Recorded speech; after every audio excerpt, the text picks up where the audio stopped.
The theme competence-based teaching and learning is one of the most debated themes at the moment. Even the Ministry of Education seems to urge schools to adopt such a method just in order to revamp and renovate didactics. But what do we mean by competence-based teaching and learning? Here we just try to provide and offer some interpretations of this concept. Dealing with a competence-based education seems suggesting an idea of a shift occurring from a syllabus to learning results. It seems to encourage a new way of thinking in terms of syllabuses and in terms of results, in the sense that the shift is from a list of content supposed to be delivered by teachers to a list of performances supposed to be performed by the student themselves. In a certain way, the focus is no longer on teacher centrality or on the path or on the school itself, but now the focus is on the student centrality, the student's active role played during the learning path, and a big emphasis is on the results to be obtained. In other words, in an overall sense, on society. Society meant as the place of work, get to say the working environment in which such competencies can be assessed.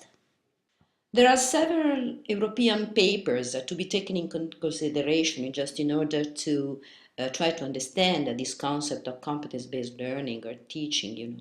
One of the documents, one of the papers is just the recommendation of the Councils of Europe, in which competencies are defined as a combination of knowledge, skills, and attitudes appropriate to the context.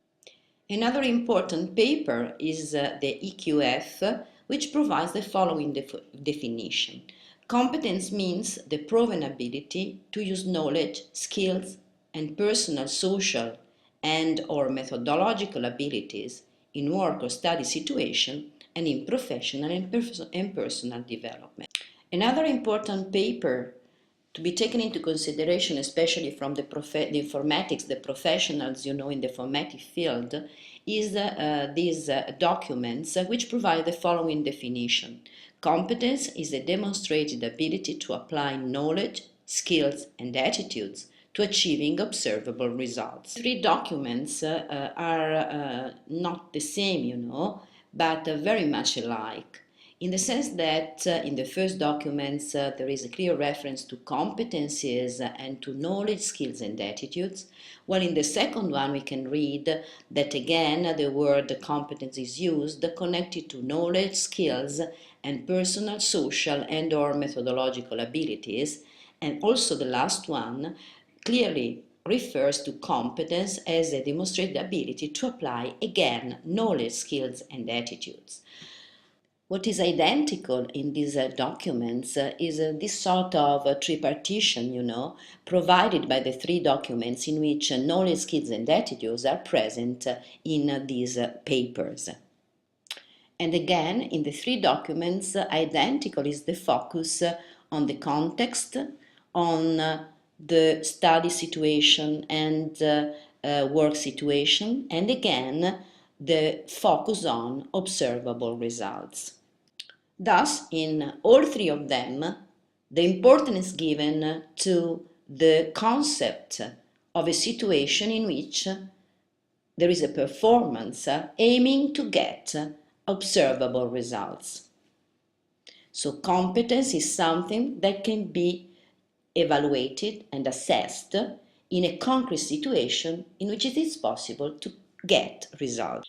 Let's try here to give a scheme of this tripartition. So knowledge, skills, and attitudes are the basis of competence, but competence is not simple addition of these three elements, but competence is the way how these three elements can mix together in order to achieve observable results. But what are the pedagogical implications, the pedagogical results applied on didactics of such a tripartition. One of the first results is just in terms of awareness, just to make the students aware of the kind of process in which they are involved and in what kind of phases they are supposed to go through to achieve results is absolutely a big help in terms of motivation. The students are clearly provided with a clear indications of what kind of results they are expected to get, what kind of performances they are expected to perform, so eventually they feel more confident and in some way more self-assured in order to get the expected results. Thus, a clear description of a competence which is composed, which is formed by a series of knowledge and skills and attitudes which can be clearly described to the students, means provide the students with single objectives, very concrete and very well described objective that they can more easily get. A second and third element worth being taken into consideration, is knowledge and skills. These two areas are easily describable, and they are also quite easily verifiable in the sense that teachers have a long experience in terms of assessment as far as knowledge and skills are concerned.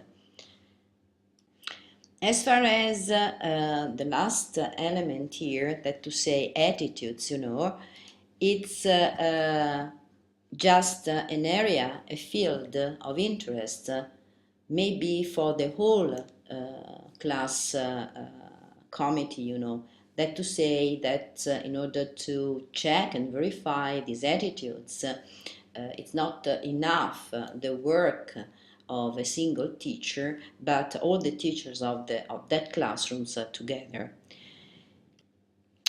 But to develop competencies means just to provide the students with a proper context in which some competencies can be put into action and verified.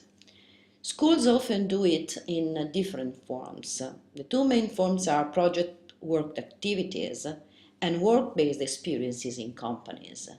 These two areas, these two fields provide some concrete and real situations in which the students can truly put themselves under test.